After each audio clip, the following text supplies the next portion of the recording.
often talk about startups and we talk about legacy auto. How about today we spend some time breaking through some myths about startups, about leaders and founders of startups? And with me today as a co-host on the podcast is somebody who knows a thing or two about that subject, Alisyn Malek. Alisyn, welcome back to the mic. Thank you so much. I'm so excited to be on this side of the proverbial table with you as a co-host today. Yeah, I know. This is uncharted waters. I'm a little scared, if I'm honest. But hey, here we go. So we got to break through some of these myths about startup culture, and we have got to embrace this talent ecosystem that embraces both legacy auto and startups. And before we get into it, we have brought on the show today a guest who knows a thing or two about that subject because he has crossed that divide several times. André Weimerskirch, welcome to the show. Thank you, Jen. Thank you, Alisyn. Thanks for having me here. When we think of a founder of a startup, we tend to think of a kid, somebody who's young, maybe a geeky, tech-looking, nerdy guy that's sitting in the corner of WeWork or somewhere coming up with the latest technology. Is that really true, Alisyn? Actually, Jan, it's not. While we do have the Mark Zuckerbergs of the world that we can look at that did start something in their college room, dorm room, and we'll hear a story of another founder today, most founders are in their late 30s to mid 40s and have deep professional expertise that allows them to find a true problem with a real need to get solved and a willingness to pay. And that's why I think it's so exciting to be able to have this conversation with André today and help people to realize their untapped talent as well. Point of clarification, they could also be in their 50s. Just saying. True. Even more expertise to pull. Yeah, right.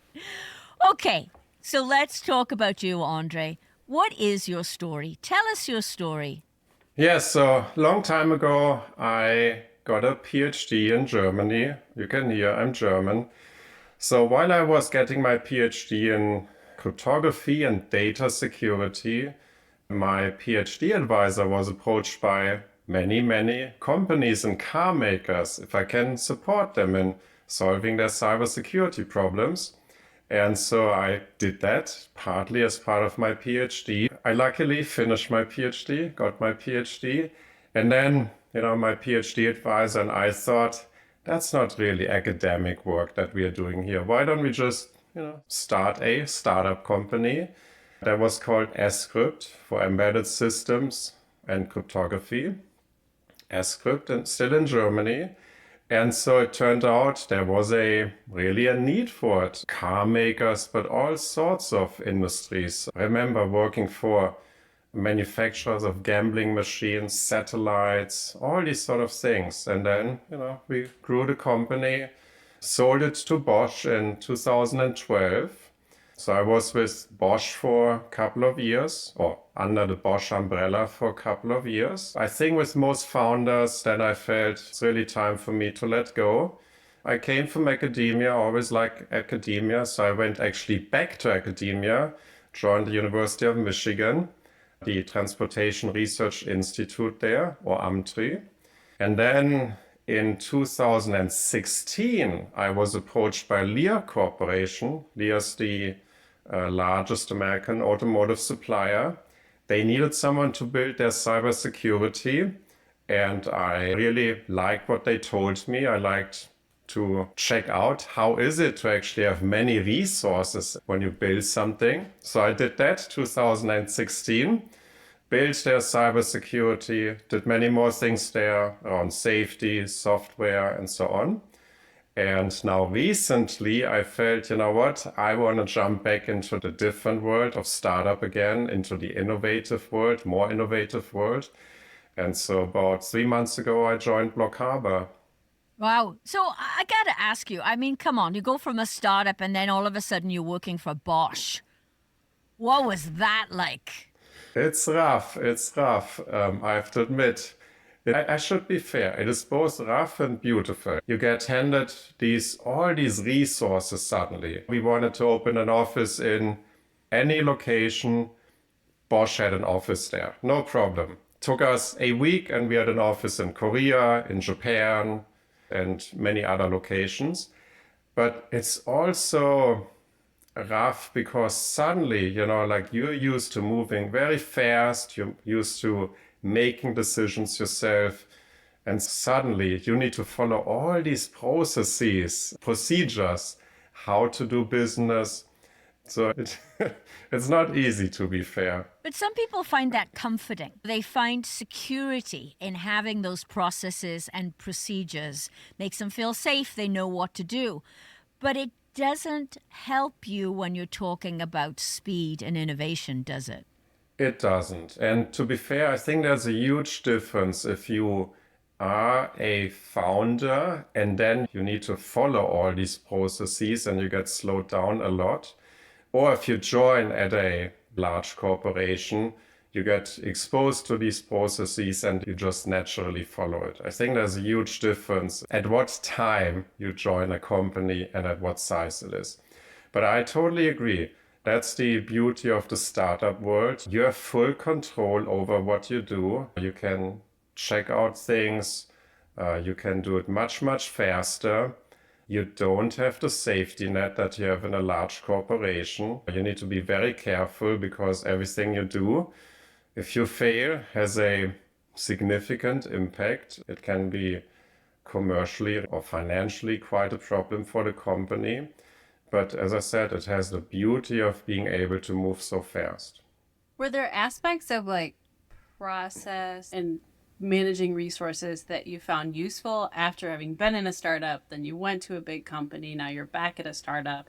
Are there things that you learned or experienced where you're like, oh, I'll borrow some of that now that you're at Black Harbor? Yes, tons of it actually. So when I did my first startup, ESCRYPT, I was inexperienced. It was all about getting things done quickly, delivering what customers want, but not having the experience really how to do it. So it's very mentally consuming. It drains your energy. And then I worked for this large corporation, and like large corporations have extremely experienced people. They know how to execute. They know how to get things done. They have 30 years of experience. They know all the tools. They received so much training. They're great mentors. So I learned huge amounts how to get stuff done, how to lead people, how to make sure that everyone is happy, how to get everyone on the same page. And basically, that's why I find it so fascinating now to return to the startup world. I try to basically bring in all this expertise from 8 years in a corporation into the startup world to move both really fast and be innovative, but do it in a clever way, what I learned in a corporation. So as you think about Black Harbor and the skills that you're bringing, it sounds like you definitely see areas for pulling people that have deep expertise and applying them to startup problems. Are there things that you think people need to be aware of if they're not founding a company, but they're joining an early stage company, they're bringing expertise, but joining a new culture? Yes, the startup companies are not as organized as large corporations, and they shouldn't be, they can't be, right? That I think the ability to move fast collides with having extremely solid structures and processes. But the startup world is probably has a little bit too few structures and mechanisms. And I think experienced people, if they understand both worlds, can bring in the structure to the startup world to be eventually efficient. I'm thinking back about my own time in my first startup. I worked crazy hours, as many people in the startup world know. You work long days, you work weekends. And I learned working for a corporation, that's not the way to be successful. I truly believe that now. The way to be successful is to think through problems, prioritize, and then do the things that really matter. It's the old idea of the Pareto principle. really 20% of the things you do will have 80% of the impact. Or in different words, if you sort of can discard all the noise, the small stuff that doesn't matter, you will actually get far more results and output than what I used to do in like long weeks. And that's what I'm trying to push into Block Harbor. And that's generally what I believe experienced people from industry can bring into startups, to basically train startups. This is how you need to use your resources. Yeah, I have to agree with you. I saw that myself. When I started my business, I have a lot of program management in my background. Take podcast production, for example. One of the first things I did was built out a board on Monday.com that's a workflow, because there's a lot of back-end production. Different people have to do different things at different times, and it all has to magically come together on a release date. That's where the corporate training all those years in program management came into play.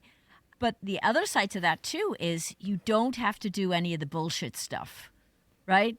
So those awful meetings where you sit there and you're like, oh, God, please, why are we even here? Why are all these people in this room listening to somebody, droning on about something or something they did 30 years ago? And you're like, this has no value to me, to the team, to the mission of this company. Why do we have to put up with this?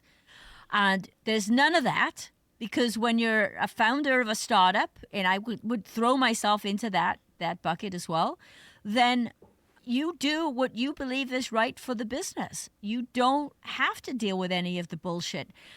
But what I find interesting now is that the auto industry, we're past this idea of transformation. We're into the realm of complete reinvention. So how on earth do we take people who feel safe and comfortable with these processes of these legacy companies and start to act more like startups? We've got to bridge this gap between the two different mindsets. What do you think, Alisyn? As a part of a project that I'm working on that brought me to the esteemed position as your co-host, we want to tackle some of that because, like you said, it really is about mindset. You can acknowledge if you're someone that's more comfortable with clear process and procedures, you're probably the best person to come into a startup then, watch the chaos that's going on and write it down and create the process and procedure.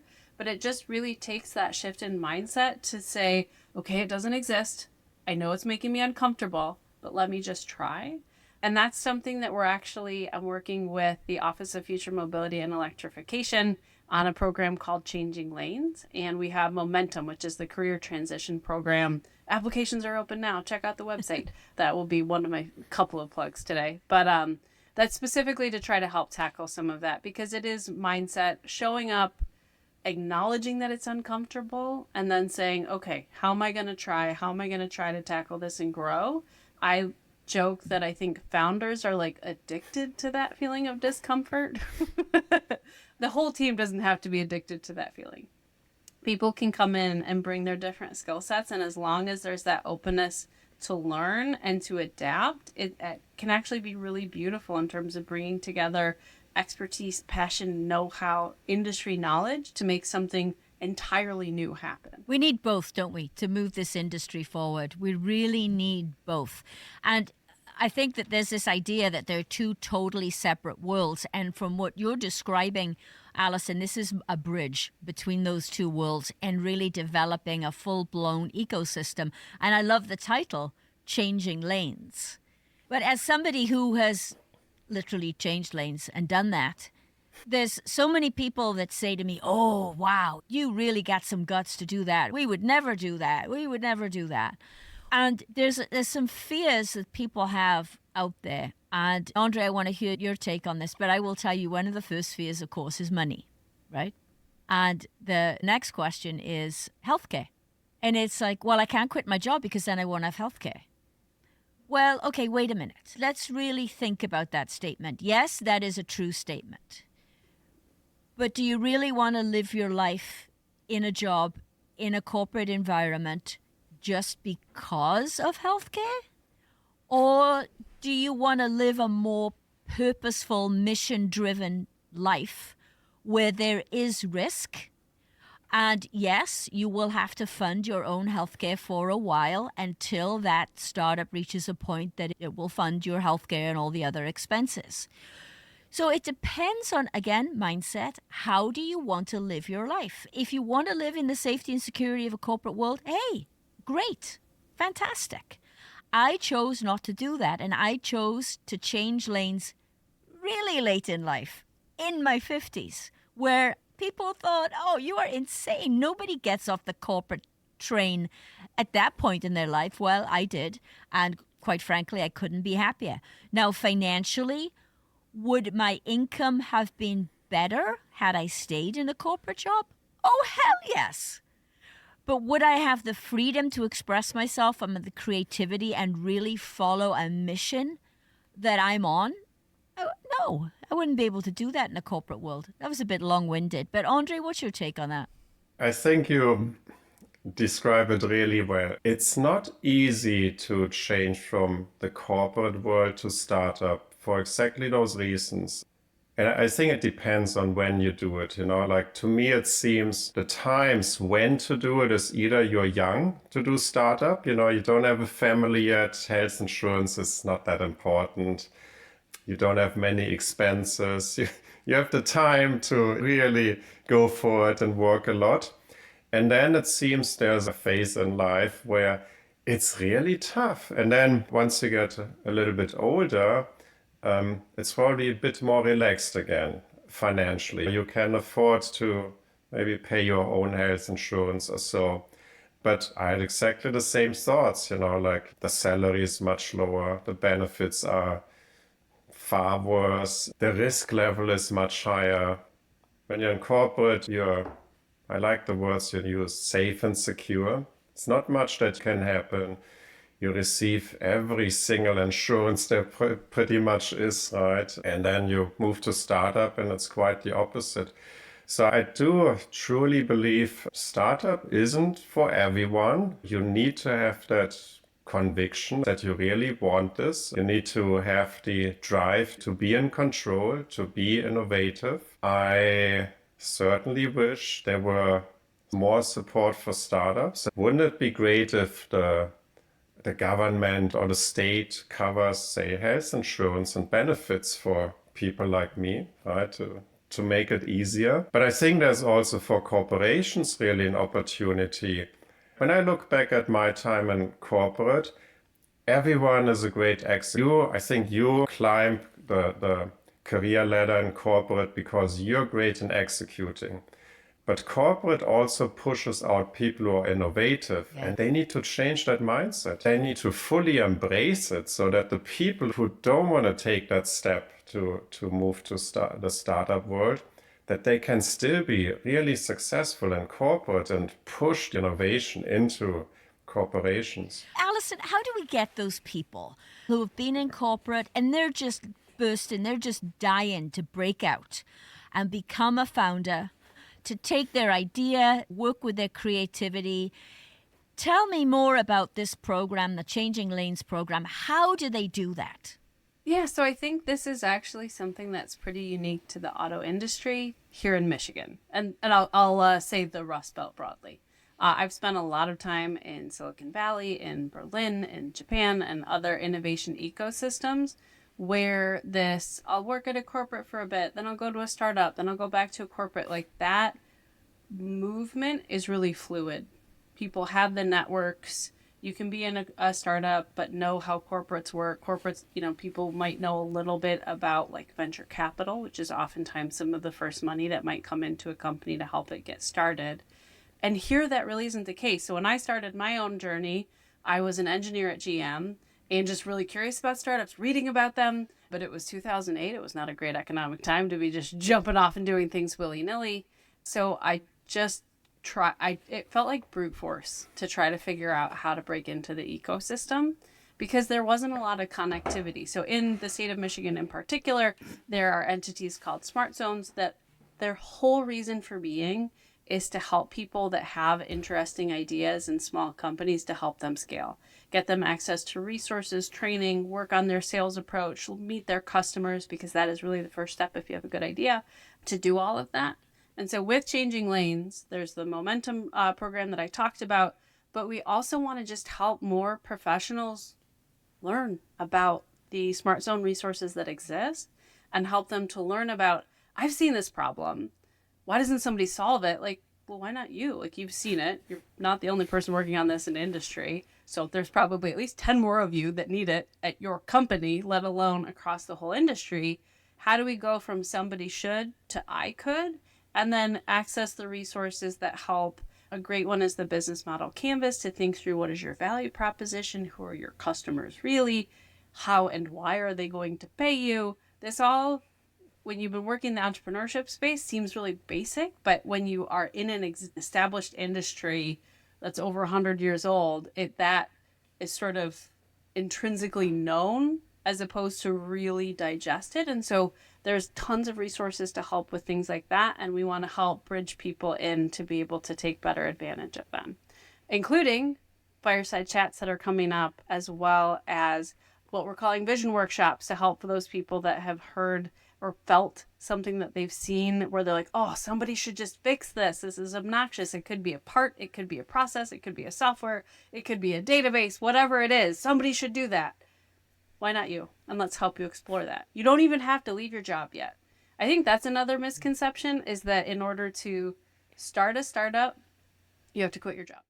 It is long hours, I will say, and you do need to be very careful about IP and resources that you use. But you can start to do customer discovery while you still have a paycheck. Yes. You can start to have those conversations, feel it out. You can also buy healthcare on the open market if you need to. That is a resource that really in the last 15 years is very different. So we'll acknowledge that in the past, it was very hard. Now it is easier to be able to access those types of resources, but you don't have to quit your day job quite yet. But your evenings might be spent at your dinner table. If you have kids, they're doing homework, you're doing customer discovery. Yes. You're using your lunch break to do customer calls. Like, that's the hustle that doesn't require you to quit your day job. And you might actually surprise yourself. You could be busier with more energy. Oh, yeah. If it's something you're truly passionate about. Like, Jan, I'm sure you've worked long days launching production lines. Yeah. Those are long days. Those are weekends. Those are weeks away from home. Like, auto people get it. We know how to work hard. But when it is yours and you just want to crack that nut and solve that problem, it's totally different. It's totally different. It is. And I got to tell you, when I get up in the morning, I'm bounding out of bed and I'm like, okay, I had this idea like yesterday or this morning and I got to work on it. And I might spend 4 hours researching something because I can. And it's exhilarating and it's exciting. Yeah, maybe I can support that too. So like in my job now, I work more hours than in my old job and I feel much, much better. I think it's a huge difference if you basically get dictated what you need to work on and, you work through this, or you control what is the right thing to do and you get it done. It's much more fulfilling, satisfying. And the time passes much faster. So I'm guessing you're not a big fan of command and control leadership then, André? No, I'm not. No. I know you've read the 21 Traits of Authentic Leadership. So tell me which one of those traits resonates with you that you believe, being somebody who has indeed changed lanes from startup to corporate and back again, what is the most important leadership trait as you see the auto industry evolving into the future? Yes, I hope it's okay that I pick two. You can pick two. So I picked two. So, I read it and I really, really like it. I thought, oh my God, they're all so good. Can I pick all of them, all 21? The one where I immediately feel home is honesty and integrity. I think it's just my character. It probably comes from me working or why I developed it so much, working for this tier 1 supplier, being responsible for the safety and security of the products. I was responsible for whatever product goes out. It needs to be safe and secure. But I had a fairly small team compared to all the people who worked on the product to ensure it needs to be safe and secure. All this idea that, hey, I'm this VP and I can just tell people what to do, that didn't fly. I learned fairly quickly that people They don't care that I'm a VP if they don't report to me. They report to someone else. They need to meet deadlines. They need to get the product out. So I learned to get people on the same page and do the right thing. Make sure that these products are safe and secure. I need to be honest. I need to be very clear and have the people trust me. My experience has been that's what I achieve with honesty and integrity, to have people follow me. Since then, that's what I took with me, and that's really important to me. The second trait that I find most compelling and also most underappreciated is cognitive diversity. Too many teams have this approach of, oh, this person is thinking so differently to us. It's difficult to work with. It usually goes along those lines, right? And I discovered for myself, no, I just need that input. I need the input from people who work totally different than I am and think differently about problems. I really appreciate that. I actually thrive from it. And so I had a little bit the image in my previous job that I attracted all the people that were by others considered to be difficult. So I so to say, sucked those people up in my team. And I feel that's really where companies still need to learn so much to utilize this. And as I said, I love this term, cognitive diversity, the differences in mindsets, like use this resource. Yeah, and really that's what we're talking about here. Isn't that what this is? It is about cognitive diversity. It's about bringing diverse views and perspectives and opinions from people who are experienced and startup organizations together. Yes, exactly. So one of the other interesting parts of startups is, yes, there's the founding team, but there's also everybody else that needs to come on board and get excited about a vision. I think a lot of that leadership comes down to the trust and the integrity and honesty that you talked about. I'm wondering if you could talk a little bit more tactically about what does it feel like? You're joining into a new company. You just recently joined Black Harbor. What does it feel like to be somebody that's been in industry? You're bringing your expertise. You're joining a startup. And maybe what have you seen from some of the other junior people on your team, André? Yes, as you said, I just joined Black Harbor about 3 months ago. The beginning of joining a startup can be rough if you're not prepared. So in my case, I actually knew Black Harbor for more than 2 years, close to 3 years. I was an external advisor to them, and I would highly recommend that to you. Like if you are experienced in industry and you want to join a startup company, reach out to them, check what makes sense to you. In a small startup company, it is important that you feel at home there, that you understand how do the people work, what is their mindset, do you share the same values. It's not like corporate. In corporate, your boss usually changes every year or something, and you change divisions and all of that stuff, right? In a startup company, there's no easy exit within the company. So really my advice, reach out early, get used to them, and then you will still be surprised once you join, but at least that phase will be fairly short. I have something like 20 years of experience in this industry.